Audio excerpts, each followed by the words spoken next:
Sorry, I forgot my sound. I think you know my opening gambit anyway, so that's not a great loss.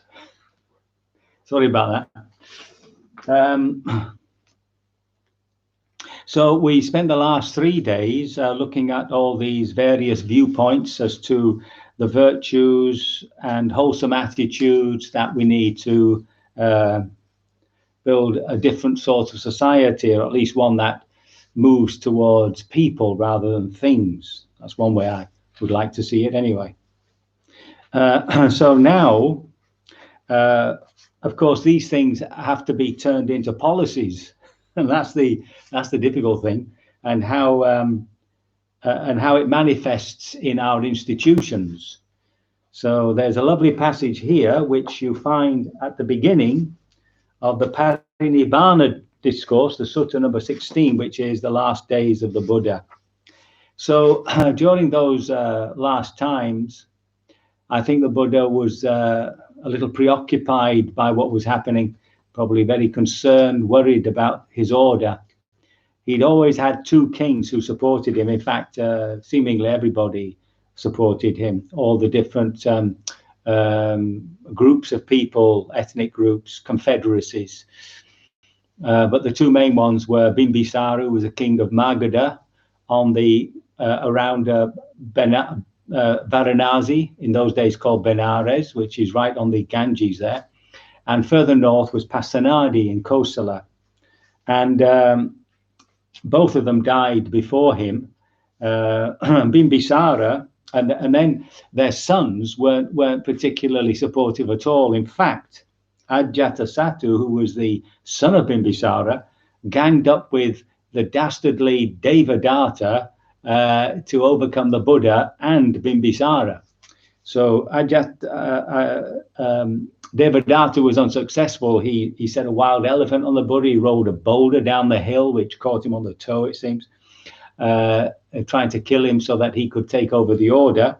He's got a very bad name in Theravada Buddhism, but actually, I think what he was trying to do was take the order back to its original hard, committed ways to the ascetic life. He felt it had gone soft, and he wanted to introduce new rules. One of them was vegetarianism. Another was only 1 meal a day, only 3 robes, etc., etc. The Buddha said you can practice these as special practices, but he didn't institute them as rules. Well, this upset Devadatta very much, it seems, so he tried to kill him. And he was in cahoots with this Ajatasattu. And Ajatasattu did actually, seemingly, murder his father. He locked him up in a hut in Rajagaha, which is present-day Rajgir. And if you go there, one side of the ring of hills is where the Buddha gave his talks at Vulture's Peak, and a lot of the Mahayana scriptures are given at on that Vulture Peak. And down below, within the circle of that, you can visit this hut where Bimbisara was starved to death. Which is very pleasant, is it? Anyway, the big political movement of the time was away from these confederacies, which had a sort of democracy about them. It wasn't full suffrage or anything. It was more like the ruling class and the Brahmins would vote to have a leader. And that really was Buddha's own father was the leader of the Sakyas up in the north along the present-day border of Nepal. And there were still these confederacies, but the movement was towards kingship. And this eventually culminated, of course, in the great emperor Ashoka, 3rd century, I think, 200 and odd, who became emperor virtually of all India. But it had begun before the Buddha's time, and there were established kingdoms, one of Kosala, Pasenadi, and one where he is now at Vulture's Peak by Bimbisara. Anyway, Ajatasattu, he's got plans, you see.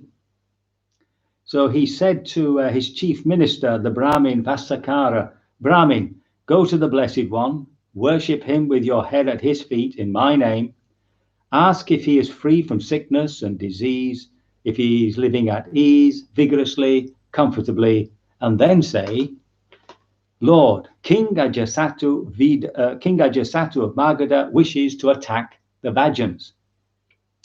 I will strike the Vajans who are so powerful and strong. I will cut them off, destroy them, and I will bring them to ruin and destruction. So this is what Vassakara actually says to the Buddha. It's an odd thing to approach him with that sort of clear statement of what the king wanted to do. Now, Venerable Ananda was standing behind the Lord, fanning him, and he asks certain questions. So here I found that's in the long length discourses, which was translated by Maurice Walsh, but you get a slightly, I think, easier translation in that book that I'm looking at, Social and Communal Harmony by Bhikkhu Bodhi. So he's collected all this stuff around politics and stuff. So this is what the Buddha says.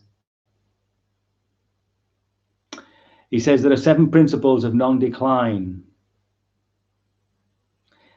As long as the Vajis assemble often and hold frequent assemblies, only growth is to be expected of them and not decline. As long as the Vajis assemble in harmony, adjourn in harmony, and conduct their affairs and conduct the affairs of the Vajis in harmony, only growth can be expected of them, for them, and not decline. As long as the Vajis do not decree anything that has not been decreed, or abolish anything that has already been decreed, but undertake to follow the ancient Vaji principles as they have been decreed, only growth is to be expected for them and not decline. As long as the Vajis honor, respect, esteem, and venerate the Vaji elders and think they should be heeded, only growth can be expected for them and not decline. As long as the Vajis do not abduct women and girls from their families and force them to live with them, only growth can be expected for them and not decline. So long as the Vajis honor, respect, esteem, and venerate their traditional shrines, both those within the city and those outside, and do not neglect the righteous oblations, that's offering, as given and done to them in the past, only growth can be expected for them and not decline. And as long as the Vajis provide righteous protection, shelter, and guard for Arahats, so that those Arahats who have not yet come may arrive, and those Arahats who've already come may dwell at ease there, only growth can be expected for them and not decline. So these are the 7 principles of not decline. This is from a different part of the scriptures.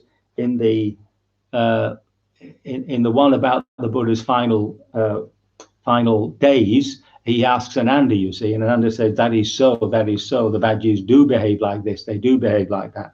So at this point, we'll come back to these in a minute. The Vassakara, the Brahmin who's come to ask these questions of the Buddha, goes away saying, I'll see if I can pick it up here.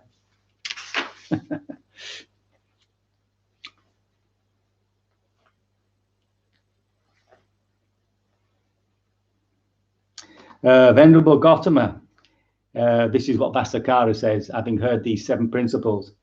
If the Vajans keep even one of these principles, they may be expected to prosper and not to decline, far less all 7. Certainly the Vajans will never be conquered by King Ajatasattu by force, but only by means of propaganda and setting them against one another. And now, Venerable Gautama, may I depart? I am busy and have much to do. And the Buddha replies, Brahmin, do as you think is fit. And according to the history, don't quite know where this comes from, but it must be in the commentaries, presumably in the commentaries later on. Vassakara posed as a conspirator against his king. And so he was denounced as a traitor and fled to Vesali, which was the capital of the Vajis, for asylum. Now, the next 3 years were spent by him in artful dissemination of distrust and mutual suspicion among the members of the Confederacy. And when he judged the moment ripe, he secretly informed King Ajatasattu. And the rulers of Vesali were now too disunited to defend their country, and Ajatasattu was soon able to round off a successful invasion with an extensive massacre of the population. So that's what was happening at the time of the Buddha. I don't think, if you look around the world today, I don't think there's been much improvement. But let's go through these principles again. How are we doing for time? Yeah, very good. Let's go through these principles again and see if we can match them to anything of our present society. So the Vajis assemble often and hold frequent assemblies. So we can look upon our parliaments and assemblies, local governments, I suppose, and we can probably expect to grow and not to decline. As long as the Vajis assemble in harmony, adjourn in harmony, and conduct affairs of the Vajis in harmony, only growth can be expected of them and not decline. So, well, there's not that much harmony around Europe and the West at the moment. Not as harmonious as it used to be, but they're still assembling, and nobody's picked up any arms yet. Although I have to say, I'm always reminded of the murder of Joe Cox there during the Brexit stuff, which of course is absolutely awful. As long as the Vajis do not decree anything that has not been decreed and abolish anything that has already been decreed, but undertake and follow the ancient Vaji principles as they have been decreed, only growth can be expected. That sounds a little conservative, doesn't it? I don't mean Conservative Party. I mean, you know, holding on to the past, not willing to change. It's pretty clear, I think, that the Buddha really supported democracy as he would have known it. And there is definitely within the Sangha, within the ordained Sangha, a lot of democracy in the sense that monks will vote. It's not done in any, shall we say, formal way, but through discussion and as a community, they will vote for somebody to be their abbot. And they'll vote for people to vote for certain monks to do certain jobs. Most of it's done through quiet conversations, but generally speaking, you always have a general agreement as to who the abbot is, for instance. So when I was at Cambodia, Venerable Pema Siri left to run a center in Colombo. And it was a particular monk who decided that since he was the elder, he was therefore the abbot. But actually, most everybody else wanted this other monk to be the abbot, who was the teacher of Vipassana, because Cambodia itself was a Vipassana center. That's what it was meant to do. It had a throughput of something like 1,000 lay people throughout the year. Anyway, he became quite paranoid. I rather liked him. He was very good on the Vinaya, kept us all in order. He had a certain authoritarian feel about him, which is sometimes good. And he became quite paranoid because obviously he could feel that people didn't want him, that the monks didn't want him. And as a story, I mean, I was there at the time, actually. He came out of his hut, his kuti, one day, and there were these scratches on the floor. And he accused people of putting a hex on him, that somebody had come along and put, you know, put a hex on him. And he determined, I know it's very strange to hear this, he determined to murder the monks. And every morning, 5 of them used to go up and chant together. And he went up and picked up a chair, it seems, and hit the first monk on the head, broke his nose, it seems. And by that time, of course, the other monks had woken up and were able to stop him. He eventually went and stayed with Venerable Pema Siri for some time. It's interesting that the police weren't called in or any attempt to disrobe him or anything like that. He went to live with somebody whom he did respect, Venerable Pema Siri, and eventually went off to a monastery, and nobody ever heard of him. I never heard of him again since. So that's what happens in the extreme where they don't want it. But as I say, generally speaking, everything is done on a sort of understanding of everybody has an influence on who is going to be the abbot, and the abbot is in Theravada Buddhism is the central figure of the institution. They are independent monasteries, and once a monastery begins to fail, there's not much effort to try and save it. It's presumed that there's it's time for it to fail, and that's the end of it, or disappear. So that in harmony, the assembled in harmony, self-respect of elders. So the next one is, as long as the Vajjis honor, respect and esteem and venerate the Vajji elders. So I suppose we could translate this into our experts, like the economists. Do we honor, respect and esteem and venerate economists and all these other people who are supposed to be experts? So that's something we can contemplate. As long as the Vajjis do not abduct women and girls from their families and force them to live with them. That's an interesting sort of piece there. I don't know what was going on at the time, but obviously there was an abuse of women and girls, which of course won't come as a surprise in a patriarchal society. As long as the Vajjis honor, respect and esteem and venerate their traditional shrines. So these are honoring the gods, really, and that's interesting. The Buddha didn't denounce other people's beliefs or anything.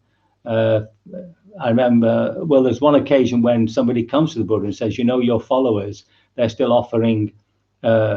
making offerings at different shrines, and he says there's no harm in it. So just let them do it. It's not a problem. So what would be our traditional shrines, I wonder, in a society which is very multicultural, multi-religious? I mean, we still have churches and gurdwaras, mosques, temples. But I suppose if we were talking about the UK as a whole, it would have to be the established church and the Archbishop of Canterbury. Other countries, of course, have completely eliminated the church from any doings within the politics or running of the country. But here there's a sort of tenuous hold. In others, of course, it's much stronger. Those of you from other parts of Europe will know, will be able to relate to that. But as soon as you start losing respect for these people, then in a sense you're into a sort of secularism, really. I mean, because this relates to religion, you see. And the last one too, he's talking about arahats. He's talking about people who you honor for one reason or another as being good human beings. We could extend it to that, and that they are honored. So those are the 7 principles that the Buddha thought would stop the Lichavis from decline and being attacked. And of course, they were unfortunate in letting this Vassakara in, and before they knew it, they became vassals of the king of Magadha, the dreadful Ajatasattu. So I was just thinking maybe some of you also had some reflection. I'd be happy to receive them, and bring them up tomorrow. So the scriptures have, the Buddha's time have, obviously certain pointers for us, but it's a very different society in many ways. But even so, the basic principles remain the same. You know, harmony. I mean, he's big on harmony, and that's what we have to work towards. So I can only hope my words have been of some assistance, that they have not caused even greater confusion, and that you will consider your continue to practice for even greater wisdom. So it's time to do a little bit of sitting.